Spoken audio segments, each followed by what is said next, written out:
What's up, guys? Welcome to Season 2, Episode 36 of the Trout Wrangler Podcast. I'm your host, Ryan Garrity. One of these days here soon, I'm just going to go and put all of the episodes just by number, no season. I tried to get a little too fancy on myself back when I first started this, and should have just left it at episodes instead of seasons because now we got here and I try to do like 25 episode seasons, and I can't just find a good place to stop. So I just kept going, but now it looks like I'm on less episodes than I actually have. So one of these days here soon, when I get a bunch of time, I'm just gonna go through and just number all the episodes by 1, 2, 3, 4, 5, 6, 7. No seasons. The thumbnails are still gonna have seasons on it, but yeah, it's not gonna have season 2 anymore. Just switching it up a little bit, but besides that fact, we have a really cool episode today. Really cool episode with one of, I want to say, probably one of the biggest up and coming wader companies. Honestly, like really, they make awesome waders, but they also make apparel. They do like jackets, stuff like that. But their waders are really what I wanted to get into today. Talk about their brand. But we have Mr. Rich from Skwala on with us today. Can't wait to hear this episode. I think it's going to be awesome. It's just kind of one of those things. It's a deep dive into their brand. If you haven't heard of this company, this is a good place to start. Give them a little bit of awareness.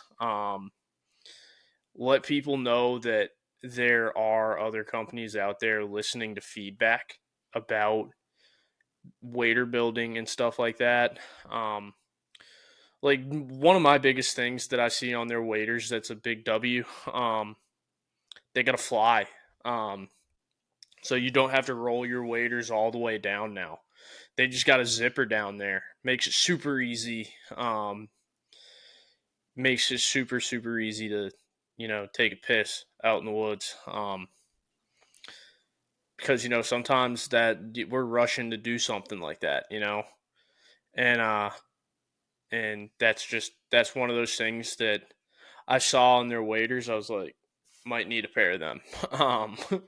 But before we get into the interview, I want to tell you about Riversmith. They got the Convoy Series bags. They got the River Quivers. They got shirts. They got hats. They just came out with the 45 hauler bag, which is an unbelievable bag. If you want some of those things, use code Wrangler10 at checkout, and you will save 10% on your order. So go to Riversmith. Itchy over there, pal? Damn. Like I said, go to Riversmith. Think he wants you to go to Riversmith. Check it out. And again, that's Wrangler 10 at checkout to save 10% on your order. And this month, still going in back there. This month, if you get anything from the Convoy series or you get a River Quiver, you get that premium Trout Route subscription for completely free. So go check it out. Wrangler 10, riversmith.com, up here on the border. Check them out. Now for the interview with Mr. Rich from Skwala. Yeah, this is Rich Hahn. I'm the CMO at Skwala here, based in Bozeman, Montana. Sounds good, man. Well, thank you so much for coming on today. I've been really excited for this episode because I've been aware of your guys' stuff for a while, hmm and I was hoping that we could get some more people aware with it because it is some kick-ass stuff. Yeah, I appreciate Yes, that. It's no good to be problem. here. Yeah. Thank you, man. I appreciate you coming on once again. But let's start with the basics, man. How did Skwala come to life? Like, what was the spark that made you want to create something and new in So the fly fishing world? yeah, that's a good question. So, and this is the one we get asked quite a bit, and it's actually a great question to ask of new companies, right? Yeah. Um, about 17, 16, 17, 18 range, our CEO and founder, Kevin Sloan, has been a good friend of mine for a while. Um, was at he worked in the technical apparel world over at Sitka at the time, Oh, cool. and I think, and he's a very hardcore angler. He's a great angler, fishes a ton, like we all do, and I think, when he walked into a fly shop, and this is how Kevin tells the story, he kind of looked at the wall and said, not really much has happened in apparel in this space. Sort of see a sameness. If you were to look back on the original decks, like PowerPoint decks that we had from like 2020, that's kind of the original slide, is like a picture of a fly shop and just going like, where's the innovation, right? Right. And so Kevin had another job after that, and then he didn't have a job and was like, huh, I should go back and look at all those ideas I had before. And he pulled out, his notes on what he thought could be something new and interesting, and went back and looked in the shops and did sort of a survey of the industry in the world, and to say, God, it doesn't feel like anybody's really kind of pushing it here in innovation and apparel and feature set and design and fabric choices and all of that. And it felt like the words innovation were kind of being thrown around and weren't really being executed in reality. And so in 2020, he decided to launch the development of a new brand. Didn't even have a name yet. Wasn't even called Squall at the time. Um, and he started out on a 2-year journey. I first connected with him about this right before COVID in March of 2020, and he told me what was going on, and I was like, "Oh man, this is in my hometown, and this is my sort of dream job, right?" And at the time, I just said, I had recently, I was in the fly fishing industry for a long time with Sims until fall of 2019. And I left and Okay. was at Obo's Footwear. And then once like COVID hit, you were kind of just locked in. It was like being at war with people. Oh, And yeah. so Kevin said, "Hey, what's your desire to sort of help me out with this?" I said, "Listen, I'll be sounding board. I'll be, give you advice the way I can and introduce you to people as I can." He had a lot of connections and I did as well. And so we sort of played that out. He ended up, kicking that off, and I stayed at Obo's Footwear here in Bozeman and became a board member of Skwala. And then I came on board after we launched Skwala. Skwala launched March 1st of 2022. Okay. When Kevin met with me first in 2020, he said, "I'm going to launch it in 2 years." And I was like, "No, you're not.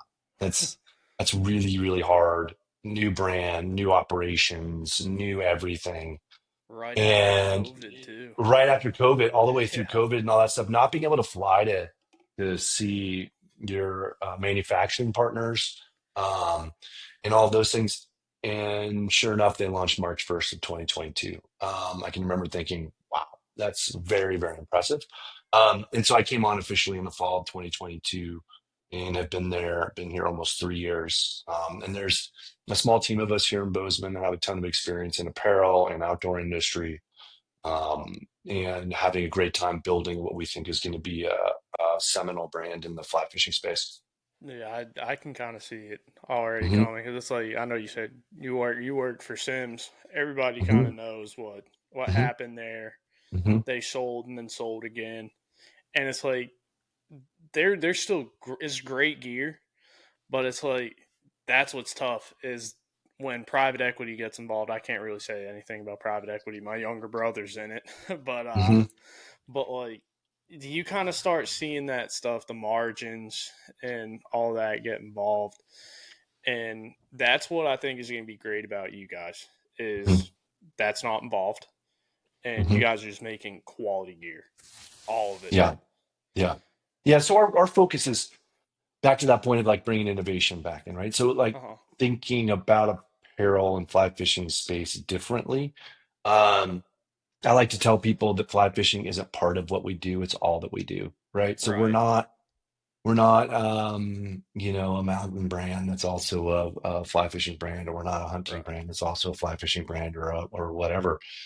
We are a technical apparel fly fishing brand. And that's what we wake up and think of, and that's what we eat and sleep. That's what we do on our free times. Um, we have other passions, and it's when it's a powder day at Bridger Bowl here in Bozeman, I'm pretty excited.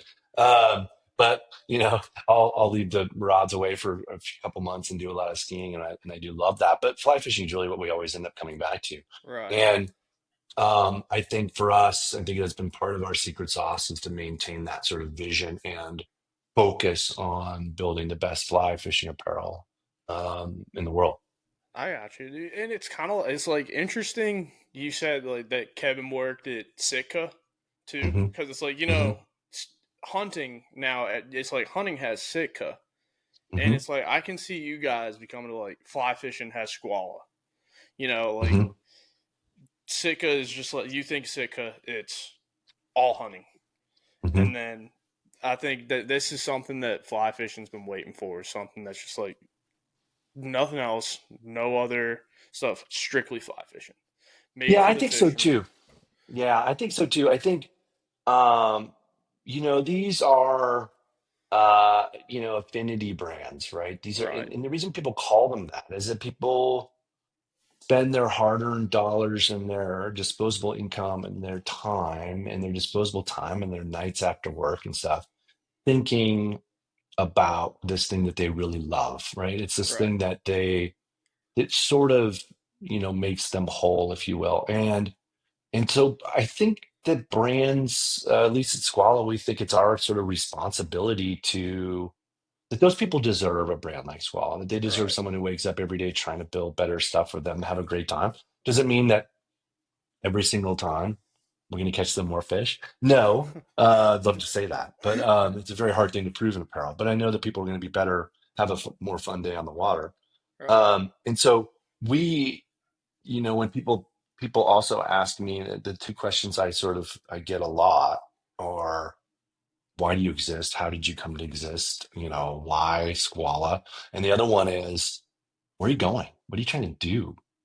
And our answer to that is, we want to be the reference brand in technical fly fishing apparel. So when people think, I'm going to Bolivia on a trip to chase Dorado, Golden Dorado, and it's going to be hot and humid and it's going to rain every afternoon, I need some really good gear for that trip that might be expensive, or it might be a DIY trip, but it's going to be harsh. right, And the first brand that they think of is Squala, then that we've achieved our goal. right, And our goal is to be that reference brand. We've seen reference brands and other things, forever in the ski world. It was Arc'teryx for people like me.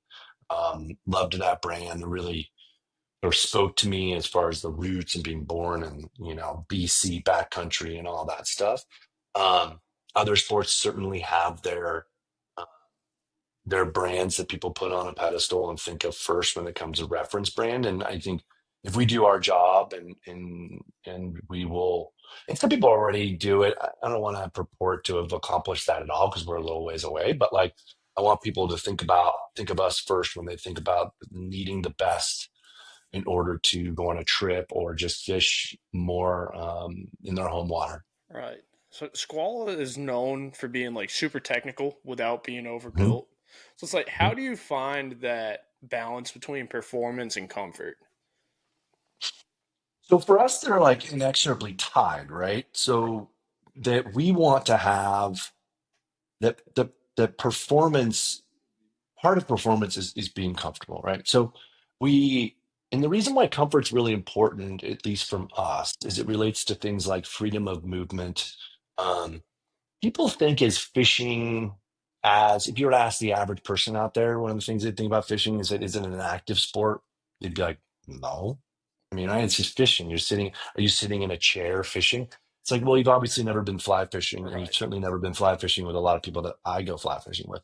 And it's a very active sport. Whether you're hiking into a piece of water, you're rowing a boat, um, you're casting for tarpon, you're casting for something like muskie, which is like super physically challenging, or being able to try to make that long cast for that permit or something like that. that you need to have um, apparel that sort of works with you. And the comfort there is like almost having it disappear a little bit. Right. And so performance, and then performance for us is like, is really a notion of anticipating what the needs of that angler physically are, right? Right. Is it needing stretch? Is it needing waterproofness? Is it needing extreme waterproofness? Is it needing actually less waterproofness and more breathability because you're really doing it for squalls in the afternoon and maybe the Florida Keys, or squalls in the Colorado Rockies that you get a lot of times in the afternoon? You're not going to be pounded, sleet or hail. Maybe you will, but I mean, the Rockies are unpredictable. But Yeah. Oh like, yeah. not like being in Iceland in June where you might be, get five inches of snow and it's just bitter, bitter cold. So performance to us means that that you're also going to be very comfortable. And it starts with the selection of materials, and that could even be the selection of yarns and fabrics.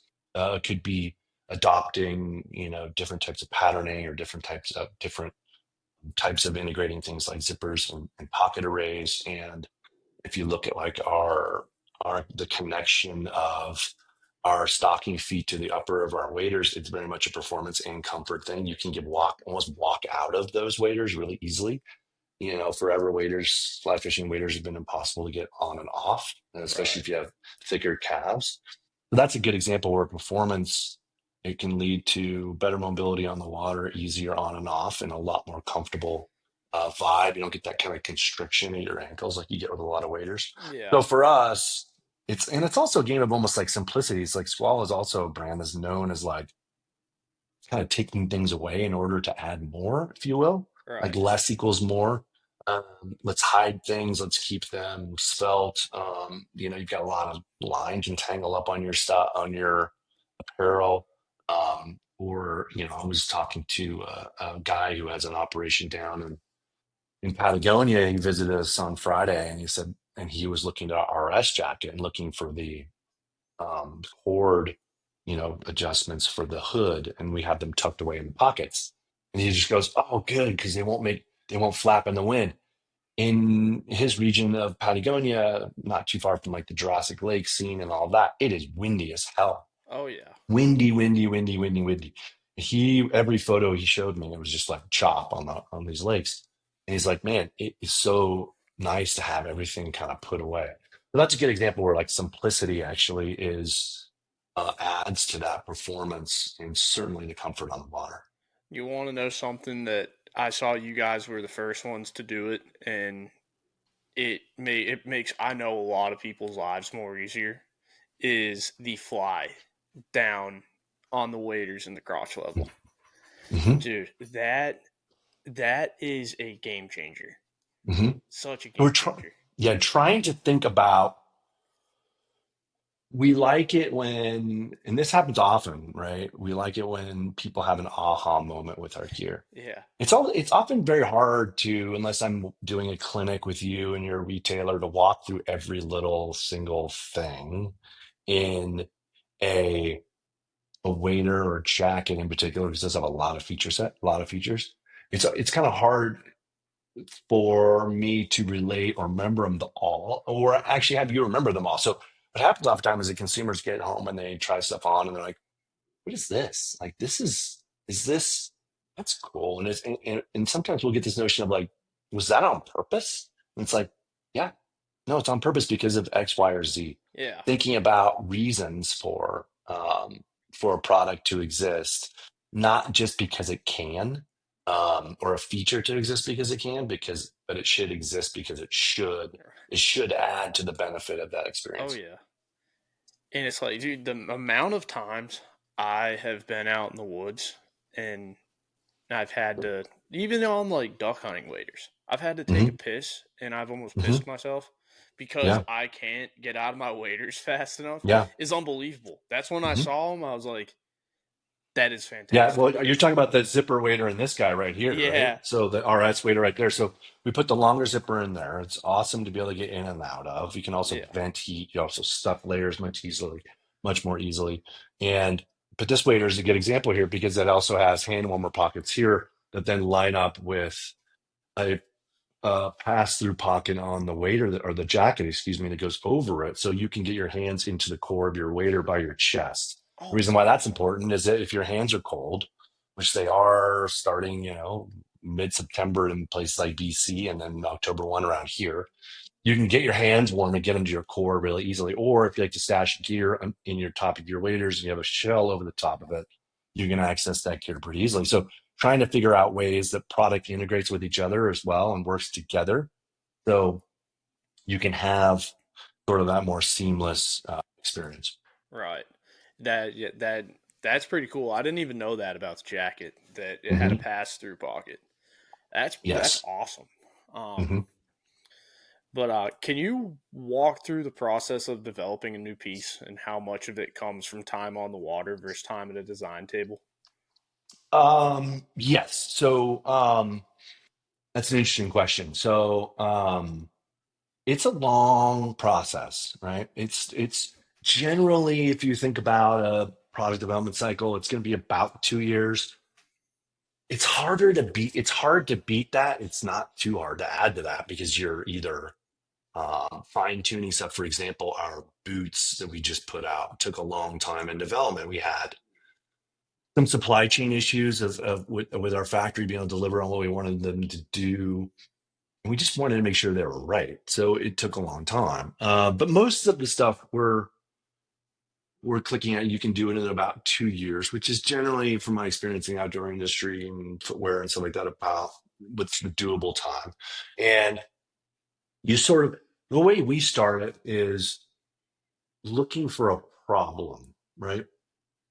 What is a problem out there that anglers, that either we think we can get a better solution for, or anglers are really struggling to find a good solution for, right? So let's look for that problem. For example, the RS Outpost jacket we launched in January, and a truly, it's a truly incredible piece of apparel. Our code name for it in development was the Uber jacket because we kind of put everything that we knew how to do into one piece. It's a four-way stretch, hard laminate, completely taped, completely waterproof garment that has 150 grams of insulation in it, that it moves incredibly well, is unfathomably warm. The layer is not only does a great job of wicking moisture off your body, but it's unbelievably comfortable. You can wear it over a t-shirt in truly, truly cold weather. Um, and so we saw that and we thought, okay, if you're looking for, we know how to make a hard shell, we know how to make great insulation. But if you're a steelheader, and a lot of our stuff, including the RS Wader, is kind of from that environment, because we figure if we can make it for the steelhead crowd, it can suffice for most trout stuff. Right. Um, but especially if you're two-handed fishing, you're single-handed fishing, doesn't matter. You want to be very agile. It has so we built in, so we found something we could build stretch into. We want the insulation to be air permeable, so it's going to actually breathe as opposed to being locked in with a lot of like down-like products. Um, so really looking at what the problem there is, and the problem is that if you are an active angler and it's cold outside, you don't really have a great option. And so we wanted to create that awesome option. And so that was the brief. The brief was, here's the use case. We want it to be waterproof, fully taped. We want four-way stretch because it's fly fishing is very a lot of movement in it. Um, and we wanted to have the amazing hood design that we have. We wanted to have a cuff that can keep water out, but also keep your wrists warm because Yeah. you lose a lot of heat through your extremities. That's the brief, right? Right. And then so what happens is, we vet that with people close to us and the things that we know and the people that sort of we think might be interested in that notion, and we sort of bat it around in our heads, and then we submit that to kind of our design and R&D teams and people that we work with on that front, and they can obviously question and answer scenarios there, and then they come back with 2D sort of drawings, like, okay, here's a notion of a jacket like this. Here's the length we think it should be. Also, length would be another one. We want it to be a shorty. Do you want it to be a longer wading jacket? What's our thoughts there? And that really starts with the 2D drawings, and Then that kind of goes to, the development team. The development team's working with factories in order to take that 2D drawing and sort of the minutia of all of the thoughts on how to get it made. And then you're working with them to actually produce early prototypes. And then you're sort of batting around. So you're doing some field testing right away if you can. And a lot of that times the field testing, the good thing about our company is we're all out on the water a lot. So, Right. for example, we're heading to Iceland here in a little bit and we'll be testing some stuff that will be out next year, or we'll be testing some stuff that might be out later than that. So we're always trying to do early testing there.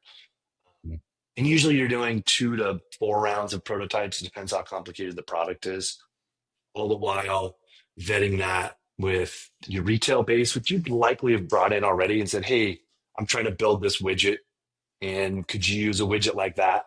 And how do you think that's something that your consumers need? Working with our pros, guides, outfitters, lodge owners, those type of people to understand what their needs are, in field testing. And then you get it to a final proto stage, and or actually not even a final one, where you kind of do what's called like almost like an adopt or drop, where you're like, okay, do we like this or not? And then if you're going further, then you're getting kind of final protos in, and then next thing you see it is it's what we call a size sample or salesman sample. That's kind of the finished product. It's not production quite, but it's really, really close. And that's the one that you take out on the road and sell to retailers. And either your reps do that, or we do a combination of in-house and with reps. And then you have your stuff that comes in production almost 2 years to the date of when you first started, that lands in your warehouse, and you're able to sell those through and help with your retailer sell them through. So it's a really long and arduous process that has a million steps. Notice though, I didn't say the word price once, and that's intentional. Some companies, whether you're selling widgets or you're selling hoodies or apparel, shoes, whatever it is, look at their business and their sort of line, and they go, well, we don't have a shirt that's $89. We have a shirt that's 79, and we have a shirt that's 99. They don't have an $89 shirt. And then they think, what would an $89 shirt do? What would I need it to, what material could I use it with? And the problem is when you start with price, you're not focused on the end intent, right? Right. No one goes out on the water and says, oh my gosh, this shirt's amazing for $89. No, they go, I'm really, really comfortable. Or Right. am I not that comfortable? Why is this collar or this wrist wrong, or the hood design not like what? Why is this thing just not quite there? Well, because you talked about, well, price was the main reason that you did it, right? Right. And for us, we don't have this notion of good, better, best. We don't have this notion of like to build an intro shirt and a medium level shirt price point, and then the best shirt we can make. We try to make the best shirt for the intended use case. We have a jacket, the carbon jacket, that's much, much lighter and four-way stretch as well. Much different piece than that RS Outpost jacket. There's a difference in price as well, of about 100 or about $200 currently.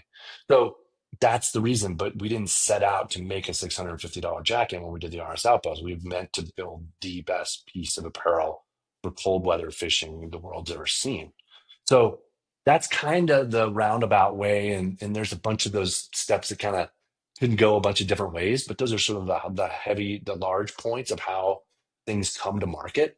Um, you're getting a lot of your influence of your design and development team, influence of your market, and also trying to think about what stays true to your brand ethos. So for Skwala, it's building things that people might not anticipate they even did know, and they go, "Oh my gosh, I didn't know I needed that a thumb hole like this. I didn't know I needed a hood that covered this much of my head. It's so much more comfortable.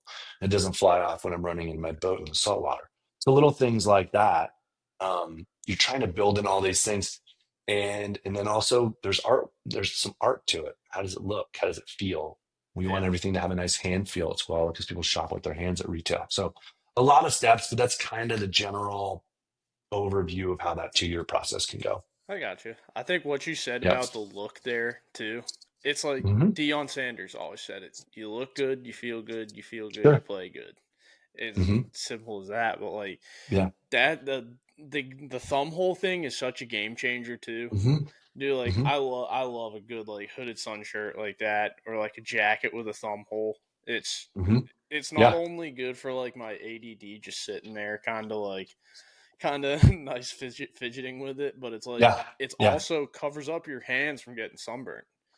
Like Yes. that's a big thing. Yeah. Yeah. Comfort, that's a big deal. Back of your hands are huge issue for skin cancer and things like that, and it's important to keep them covered up. A lot of people disregard that. Oh yeah. But Mm-hmm. your guys' waders and jackets have been getting a ton of buzz recently, man. Like, Hmm. what are you most proud of in the current lineup? Oh, honestly, I love that RS jacket. I probably fish more in the carbon jacket because of the four-way stretch. But there's something about that RS jacket that when you really are in an environment that could beat the hell out of you, you have an ally that really is going to stick up for you. The cuff design is awesome with the two cuff system. The past two pockets are super thoughtful. The big pockets at the right angle so you can slide in bigger boxes if you're river fishing or fishing for steelhead or salmon fishing or whatever it is. Um, the hood design and the taller collars, you can really hide from the weather in that jacket incredibly well. And it's just and it's also super comfortable. I mean, and I think it just anticipates what you need when you're in those gnarly rainstorms and nasty weather. And you're just like, oh man, you need armor. And I think that thing has really, really impressed me. And when you wear it, you're so thankful that you brought it. And I think that's what I would say in the jacket front. And then the wader front, the newest wader we have, and it's a year and a half old now, so it's not super new, is the back eddy wader. And the back eddy wader is unbelievable. The knee pads, I had never worn a wader with knee pads, and I don't know why. I just didn't think I needed them. And or I'd want to have them. And then the first time I wore those, I was like, oh my God, you're either banging your knee on the ground or rock, gunnels of boats. And we spent a lot of time in rafts and drift boats and jet boats and things like that. Um, Also, I love the pocket array. I think bringing in the dump pockets, side dump pockets like we have in our sportswear was a really, really creative thought that really works awesome and is super thoughtful for whether you're using it for bear spray or water bottles or fly boxes or weights and floating and all that stuff. And then just the rest of the pocket array. I love the magnet closure on the suspenders. I think is amazing. It's just a beautiful wader that works really well for what it does, and it can really kind of charge. I think we get a lot of publicity for our RS wader, and for good reason. But that back kitty wader is really an impressive piece of apparel, and I think it's something that I've really grown to love. Right. I've never seen other brands doing knee pads in their waders either. There's a couple out there that have done it, and I think there's the thing that I really enjoyed about those knee pads is if you stopped me in the middle of the day and said, "How are your knee pads?" I'd be like, "Oh, that's right, I have knee pads on." It You don't wasn't like feel them. I'm like, no, I don't feel like I'm in like this like CP3 or C3PO. I'm like, I got that wrong as a Star Wars fan. But like, you don't feel like you're in this like exoskeleton, right? Right. Um, you feel it's very subtle until you use them, and you're like, oh shit, they're right there. That's awesome. Yeah. Um, so that's probably what I would say. That C3PO reference was Yeah. awesome. That's a great dude. There are some things that I wear that I just do feel like C3PO would. That's the problem. That's been the problem with apparel, I think, largely over the years in a lot of different disciplines, but certainly in fly fishing, is that people move inside the gear. They don't move with the gear, and the gear doesn't move with them. And that's very much what Squala is about, having those things be sort of integrating with how its movement integrates with your movement is, I think, one of the differentiating aspects of our brand. So when I used to bass fish in college, Yeah. and I'm not gonna name the brand, just but Mhm. I had a pair of bibs and like the Hmm. rain gear that I had those, and I have never felt like C3PO in a pair of rain gear more than I did that one. Yeah, Dude, you yeah, could just yeah. hear it, and it Hmm. was literally like I needed the WD-40 up like my entire Yeah, body. And yeah. it's like that kind of stuff leaves, like you were saying it earlier too, like I think somebody's more likely to bitch about being uncomfortable than speak good about being comfortable, I agree. I agree. And Yeah, I if you come back and tell me about your trip to Alaska, or we're going up to Iceland here in a couple of weeks, which I'm excited about, to chase some Atlantic salmon with some guys. And like, that's gonna be sweet. if you're on that trip with me and you come back and you're like, what an amazing journey, and we talk about it for an hour, then you're like, oh my god, that gear you got me was amazing. Perfect, Yeah. right? I don't want if it can just if it can just have removed any sort of doubt that you're going to be in awful weather and allow you to focus on the experience, we've done our job. So Right. oftentimes you're right. One of the best ways to get, a good review of apparel is for people not to talk about it. Right. All right. So when I have a great ski day, I'm not like, oh my God, my ski bibs were amazing. I'm like, oh my God, the powder was so great. And I'm so excited. My friends were there and we had a beer afterwards. And oh my God, I'm tired when I go home. And I wasn't like, and my socks were awesome. I was like, no. But my socks were, and I know that. But my memory is about the day, and that's the way it should be when you're out on the water. Yeah, yeah. It should be making memories should be the top Hmm. priority. Like Yeah, everything 100%. should run like a well-oiled machine. None of your shit Yeah, should fuck up. yeah, And pardon my French, I shouldn't have said it like that. But it's like you yeah, should just remember the memories. sure. Yeah, Like that's exactly right. and do like that. That's a huge thing. And like no news is usually good news. Hmm. No But news is good news. Yep. oh If yeah, you're just into your waders having a good day, then your waders are working. oh yeah. What's your Yep. favorite piece in the current lineup? I think I was just quickly trying to figure out. We have profiles on our website about us, and I think this is what I put there. But I would still say this. I think is the Fusion 3.2 Puffy. It's living in Montana and Southwest Montana. We've got a lot of days that are below 40. Put it that way. A lot of them. Too many sometimes. And I wear that Fusion 3.2 Puffy from probably October through April all the time. In fact, what is it, August 5th? This morning, I ride my bike to work, and this morning I was like, I took my dog for a walk, and I was like, it's cold. And I was like, do I put on a 3.2 Puffy? I mean, it's going to be 80 degrees today. But, our overnights can be cold in Montana. And I kind of wanted to wear it. I was like, I didn't end up wearing it. I wore the Snapshoot, which is a lighter version or a lighter cousin of the 3.2 Puffy. But that piece is great. Four-way stretch, unbelievable water um, control. The water beats off of it like crazy. It's the way the yarns are spun up into the fabric. Air permeable insulation, so it's going to breathe with you. You don't get that sweaty mess, but you get a lot of baffled down pieces, for example. It is just a phenomenal piece of apparel. And when people wear it, you can just, or where they put it on and they feel the stretch and they just kind of have this like aha moment of like, wow, this thing's awesome.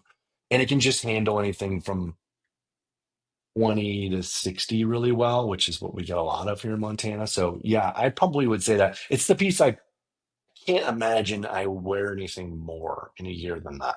I got you. And that's Yeah. something too, like a puffer jacket. You see a lot of people Mhm. skiing and snowboarding in a puffer jacket now, Yes. so it can 100%. cross. It's like a Yeah. Swiss Army knife. You can wear it out fishing, wear it Yep. skiing, and Yep. it probably like you're saying, it's gonna hold up to some of those big ski companies.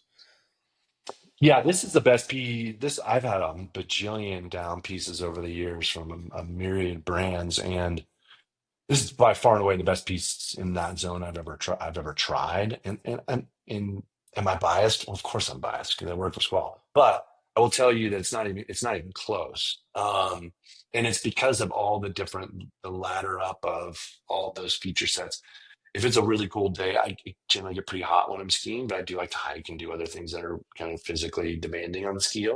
So I can wear that on a really cold day and not feel like I'm going to be a sweaty mess, because of the way that insulation package and fabric package can move moisture and push it to the outside. So that's probably the piece. I think a puffy is unbelievably versatile in our line of, or where we live here. And even if I was in the backcountry this weekend, I'd probably have that with me. Yeah, that's something that we need up here, or not up Yeah. here, down here. Is Yeah. because it gets so, like, you never know if you like. That's why so I'm originally from New England. Yeah. I can ski all winter up there. Here, it's hmm like if I want to plan a weekend to go and ski, I don't know if it's going to be 70 degrees or if it's going to be 20 degrees, Right. which makes it so hard to pack and like try and plan. Yeah. And having something like that where you're not going to sweat your ass off and it's still good insulation in case it hmm is 20 Yep. degrees at night Yep. is a game changer. Yes. No, it's key. Versatility in product is amazing. So you want to have things that can handle a wide range of temperatures, and that piece certainly does it. Good. That's Yeah, that's a big thing. How do you guys test your gear before it goes out into the world? Do you have like favorite places or conditions that you rely on for testing? Yeah, it depends on, once again, it depends on the use case of the product, right? So we build everything around a use case.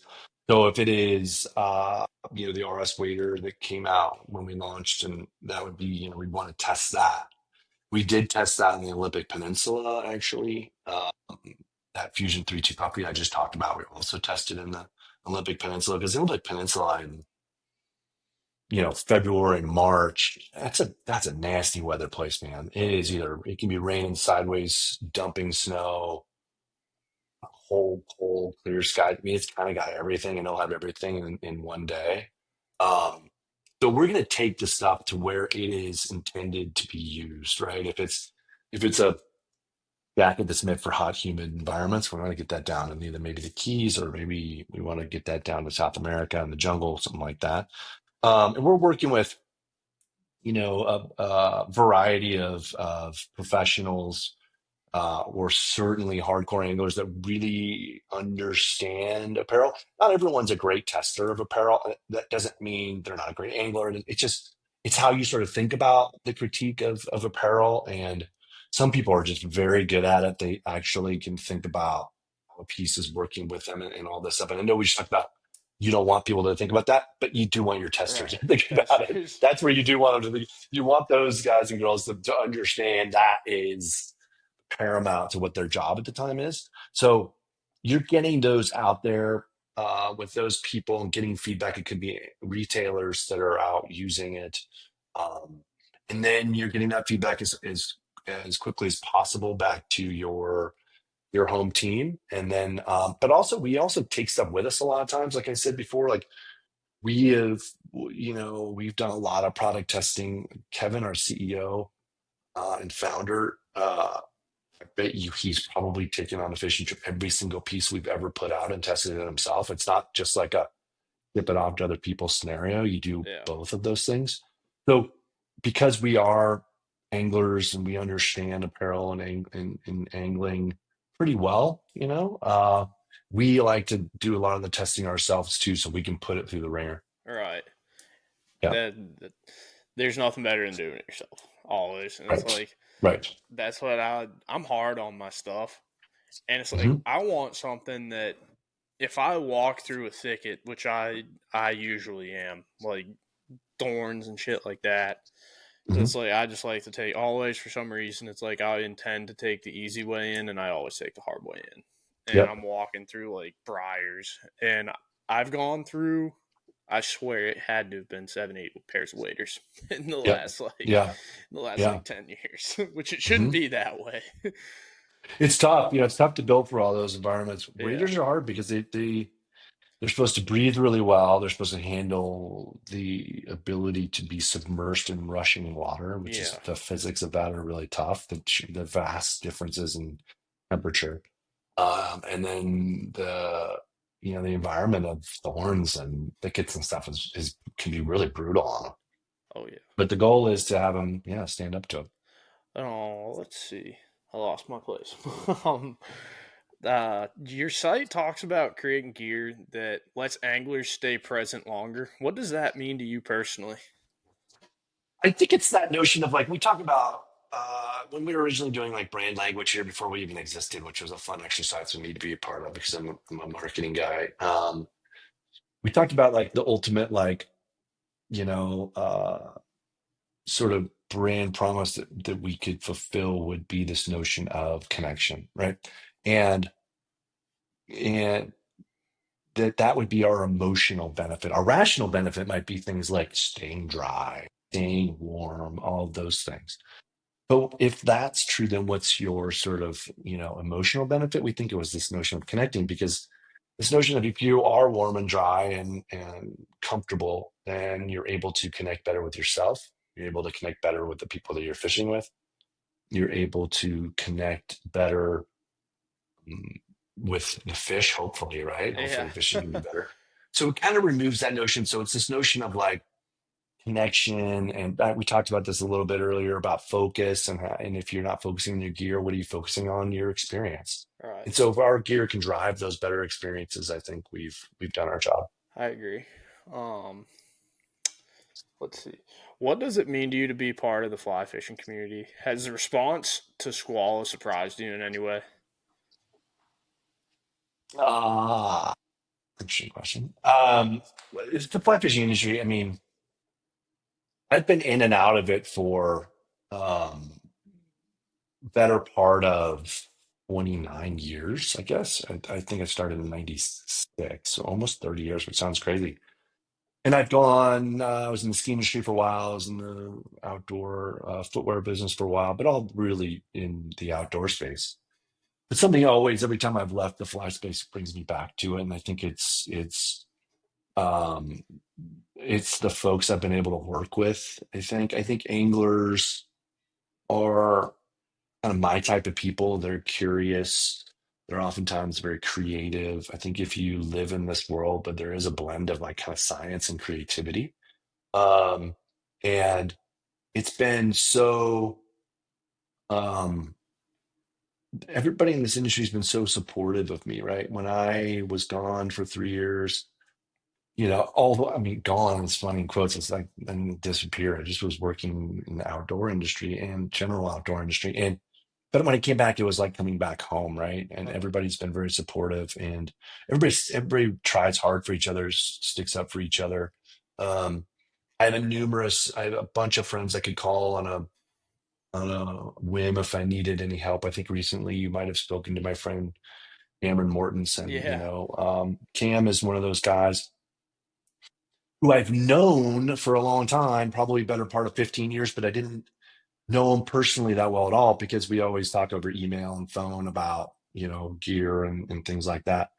And I've since gotten to know him really well in the last 4 years or so by going on fishing trips with him. And just an awesome guy. I am Oh yeah. absolutely better off knowing Cameron Mortensen than if I didn't know him. And those are the type of things that I love about the fly fishing industry. I like that it's small. It sometimes is problematic and can be feels a little bit like a fraternity sometimes. But as far as things that have surprised me, I think that and you alluded to this a little bit. It's just an increase in a little bit in some cynicism in the industry, or in maybe the consumer base as well, but also in the industry among brands, retailers, pros, all that stuff. I think there's just been so much change in that industry. That's really, and how much that's impacted anglers, I think, has been surprising to me because there's always been sort of this chasm between what kind of happens in the industry versus what consumers see and feel. And I think that chasm's gotten much narrower. And so what you're seeing is anglers and shop employees and things like that really responding to things in the industry much quicker than ever before. Right. That's been a surprise to me. That's not necessarily anything that affects us here at Squall. In fact, a lot of times it helps us because I think we're word of mouth kind of travels faster. But that's kind of surprised me a little bit. There's some cynicism, and I think that's due to what's happened with some of these companies in the fly fishing space and sort of where people perceive that they've gone, and whether or Yeah. not they have or not is not my necessarily decision to make. But I think there's been some of that cynicism. And that's kind of surprised me a little bit when I came back. When I did come back, some people pulled me aside and like, it feels like the environment is a lot different than when you left. And I was like, whatever.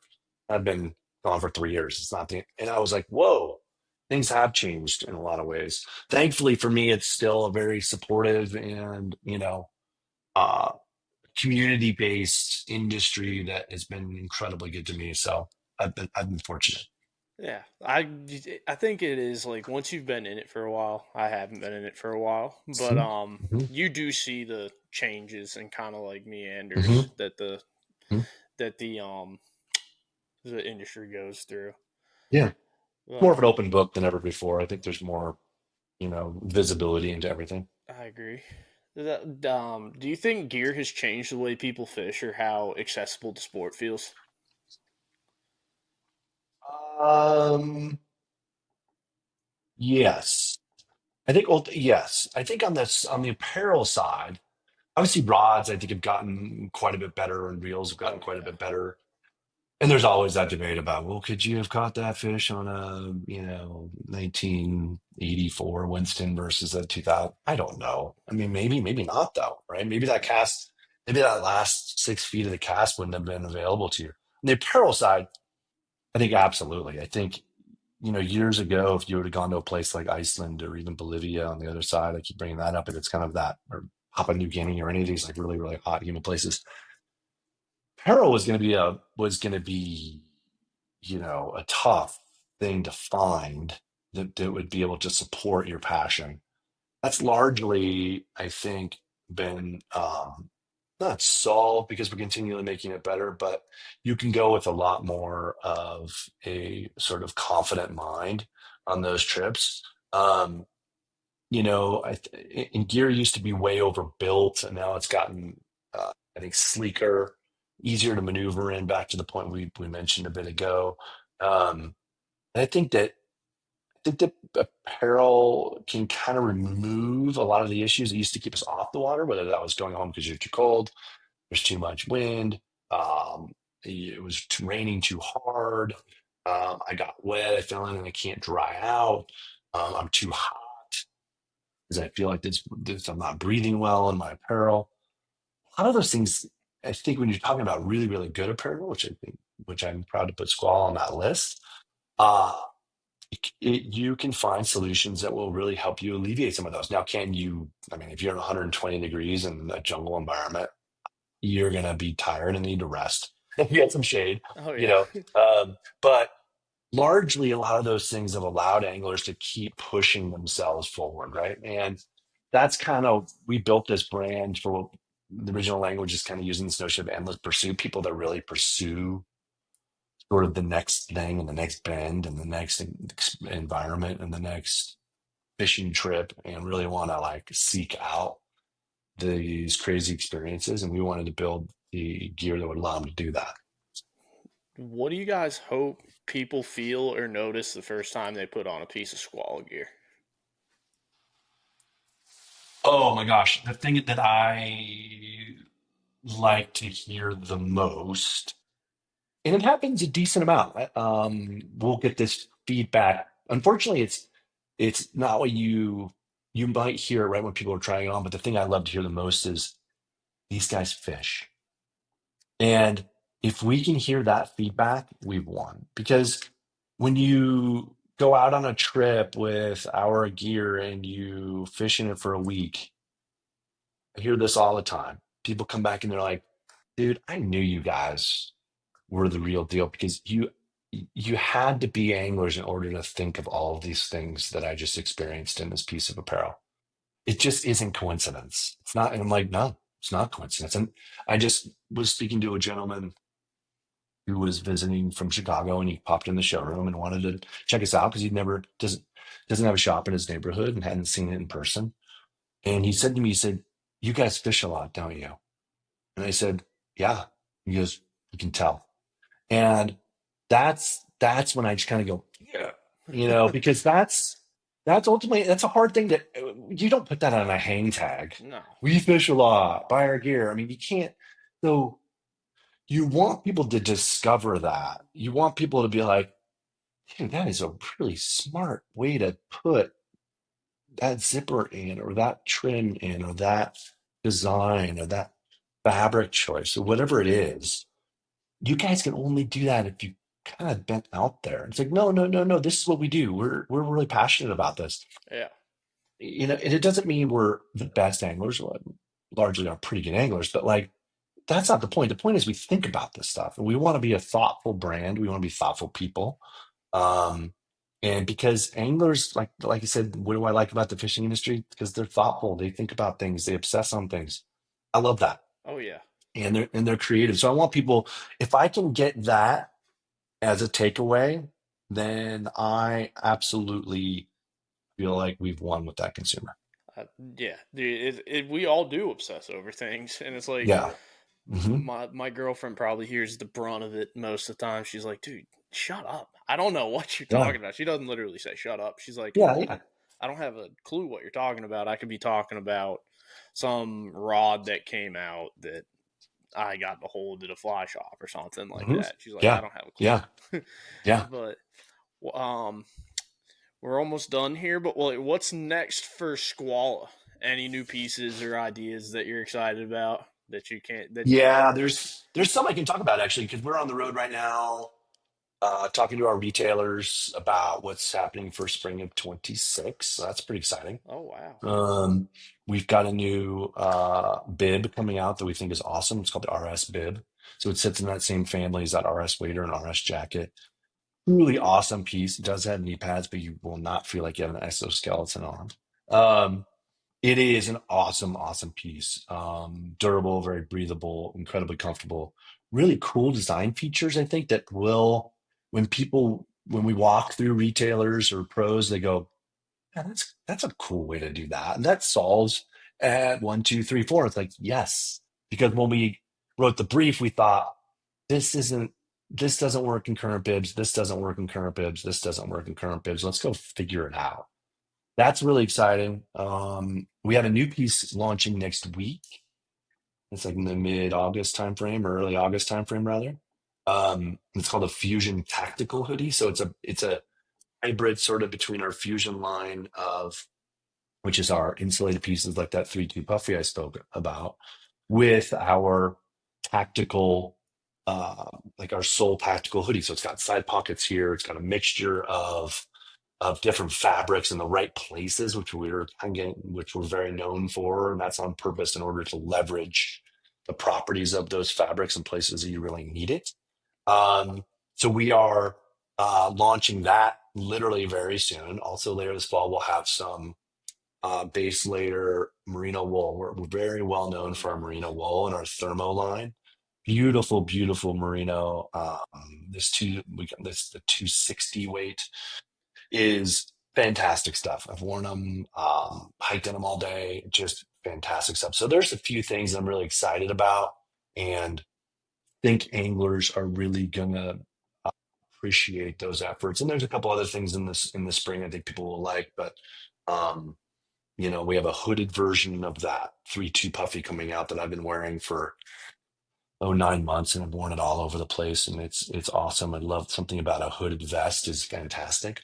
Really keeps your core warm and allows just tons of freedom of motion in your arm. So yeah, so we're always cooking up stuff and looking at new things we can do, and those are a few pieces I'm pretty stoked about. Heck yeah, man. A hooded vest, that's gonna be pretty sweet. Yeah, hooded vests are great. Dude, They're kind of, yeah, I might need to get me one of those, dude. I'm a big yep. vest guy, and it's like It'll be your favorite. I always get caught when I'm like out and I'm Hmm. like, all right, I'm gonna throw on like I'll be going out somewhere or something like that.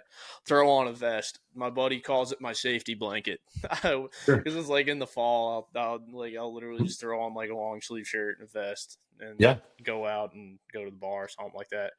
It yeah, always tends to happen on days where I do that, where it starts pouring down yes, rain.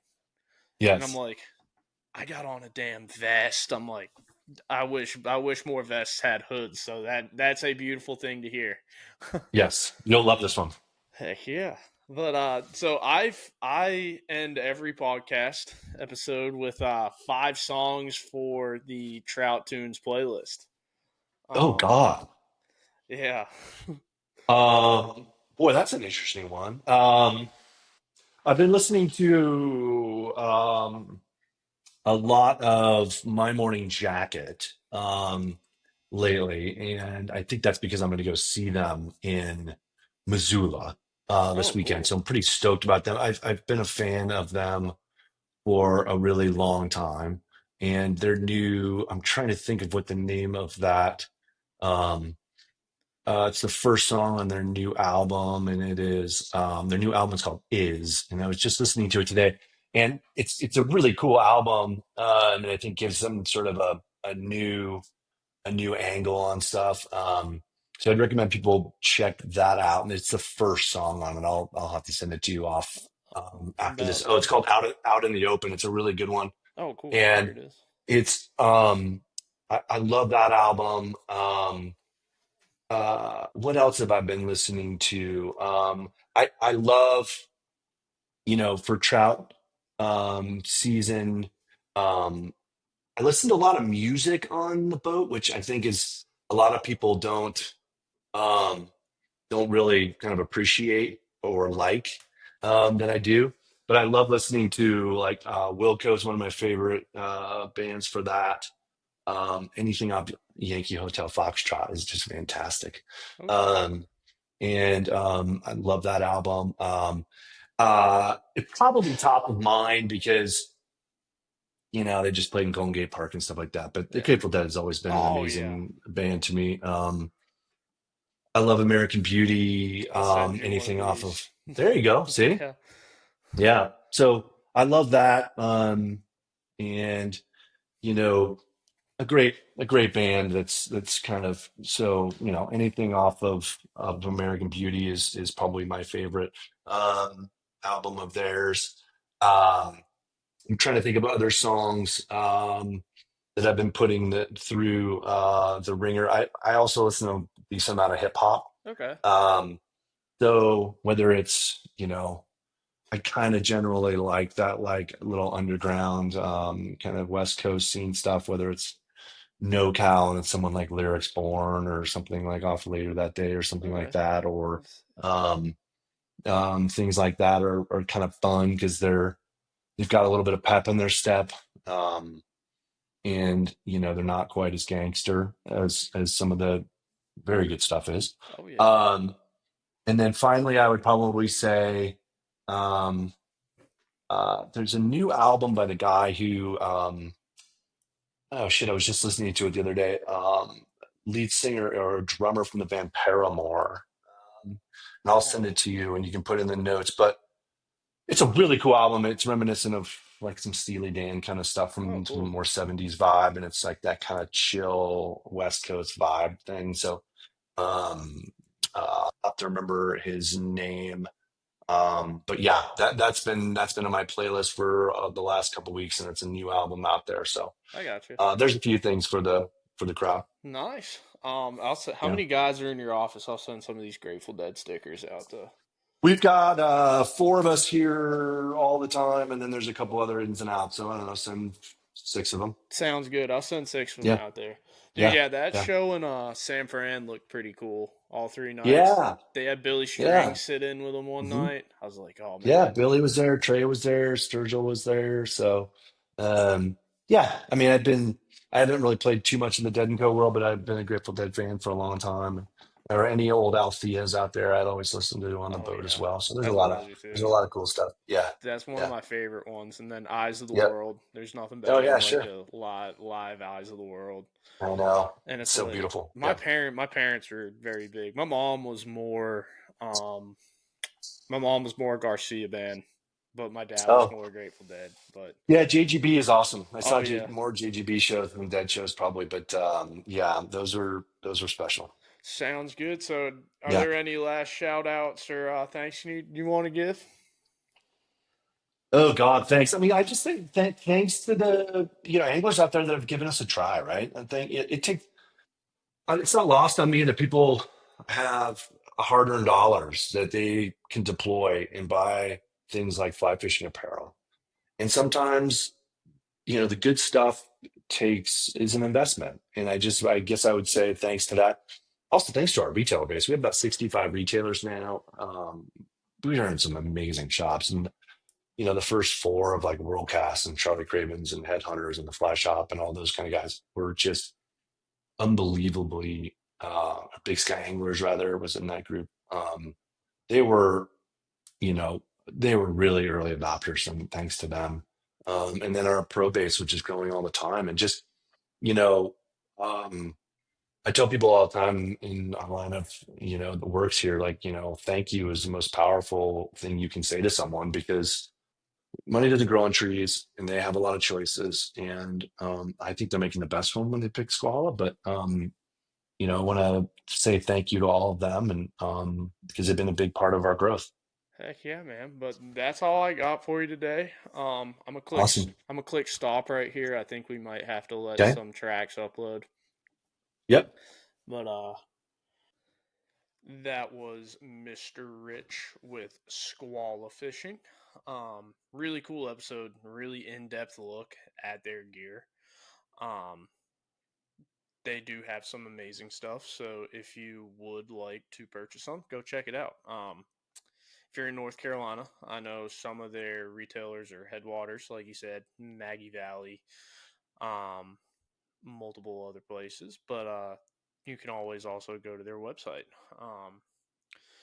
But just a few housekeeping things before we go and end the show. Just wanted to let everybody know I will be at the Rise Fishing Festival in Asheville, North Carolina, September 23rd and 24th. Um, we're coming back here from Charleston, going there Thursday, Friday. And then Saturday, I will be leaving Charlotte to go to the Rise Fishing Festival.